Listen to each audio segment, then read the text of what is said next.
In the acquisition reports section of Google Analytics, we can see a variety of reports that will help us understand how people are finding our website.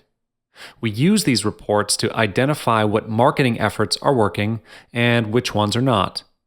There are plenty of places people come from to get to our site, like social media, email, and pay per click advertisements. And there are also search queries on Google or Bing. If we identify the channels people are coming from and then grab some data around them, we can figure out which ones are working well and which ones need some help. And also, traffic alone is not what we're looking for. We're looking for high quality traffic, which means visitors that convert. So, which channels bring us the highest quality traffic? The acquisition reports are located beneath the audience reports, and I'll have the overview report selected first. Acquisition reports are broken down primarily by channel, source, medium, keyword, and campaign, and I'll review those concepts with you now. In the upper left-hand corner is the top channels graph. Channels or channel grouping are categories of traffic. Google's going to gather the most common sources of traffic and categorize them for us. And the channels are referral, direct, paid search, organic search, and social. So there are some rules that are applied, and Google determines that, say, something that comes from Facebook or Twitter is part of the social bucket.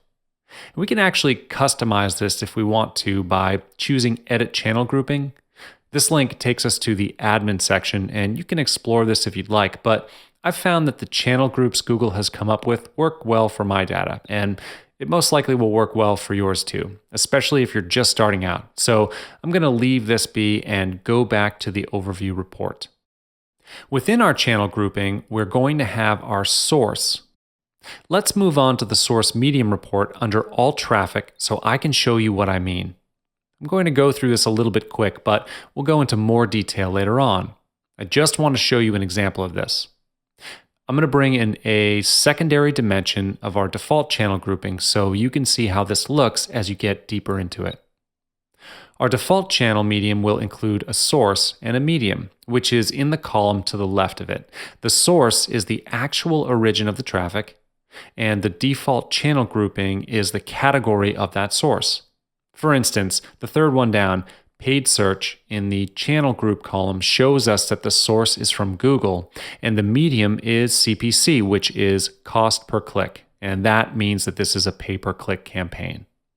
For the most part, the channel and medium will be similar, but let me show you an example of when it isn't. So let's scroll down to line number 21. So this is traffic from LinkedIn. And the medium says it's a referral because somewhere on the site it's referring traffic to our website. It might be our LinkedIn profile. But Google puts this in the social bucket because LinkedIn is a social network. So even though it's a referral from LinkedIn, Google calls it a social channel grouping. Later on, when we're looking at traffic from each channel group, we would want traffic from LinkedIn in the social bucket.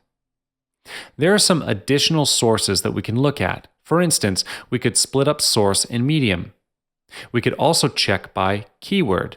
But this report isn't as useful as it once was because now Google has switched to using secured searches. And that means searches are now private, so there are plenty of not identified keywords. But we'll actually talk about this more a little bit later on.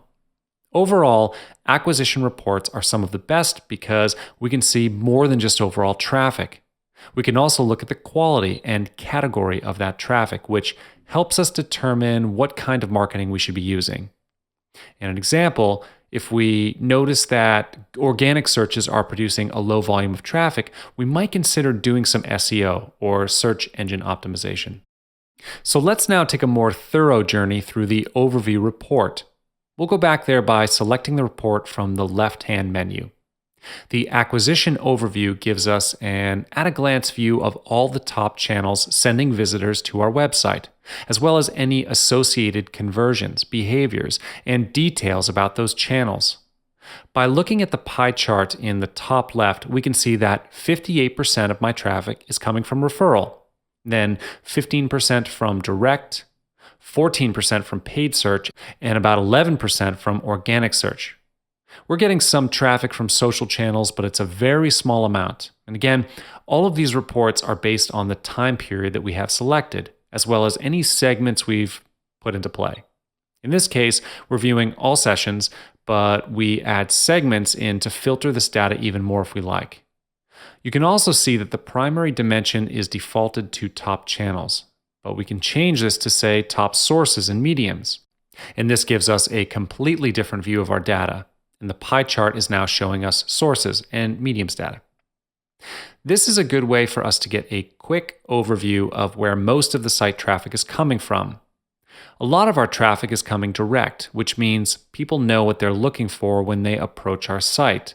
They've entered the site URL directly into the browser with no need to search.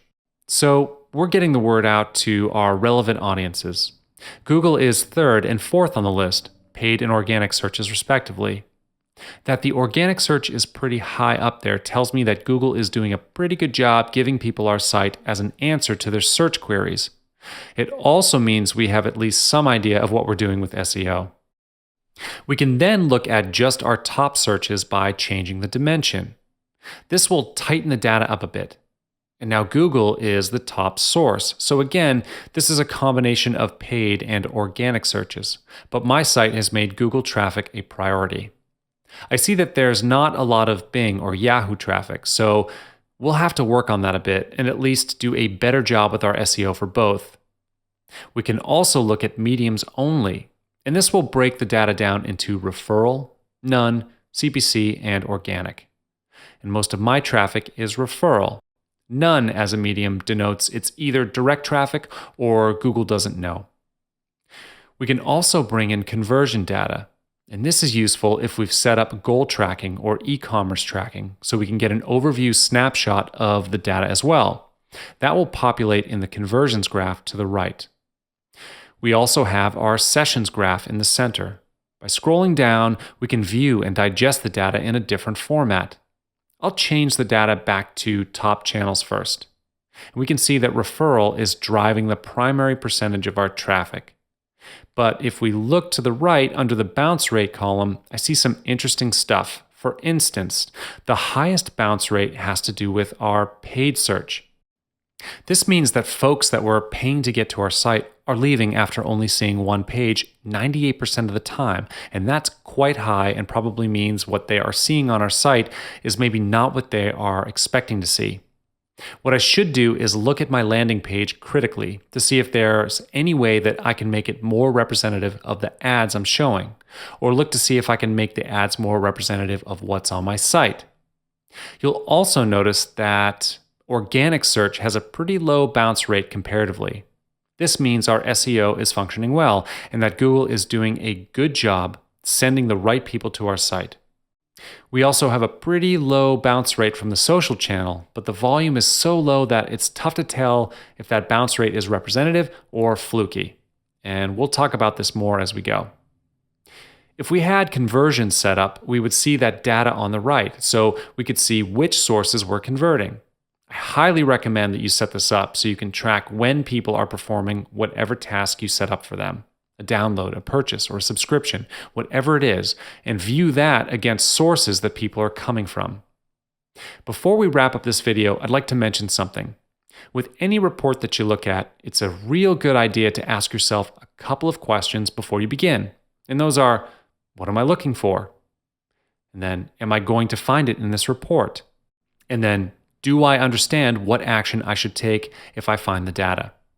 What I'm getting at is these reports are great to look at, but we can get lost in the views and minutiae and literally spend hours just staring at the data. But that won't really get you anywhere. Reporting is all about discovering where you are so that you can decide where you want to be and how to get there. Go into looking at a report with a plan. Ask yourself what data you're looking for so you can then determine which report will get you that information. And you need to know what types of action that you want to do. What are your business or marketing goals? To figure out what data will help you get there. And this will save you a bunch of time and resources. If you're trying to understand if the report you're looking at has the data you need, you can explore if adding a segment or changing the dimensions will help you get a new perspective. you want to start to think about how you're going to use the data to get the most benefit for your business.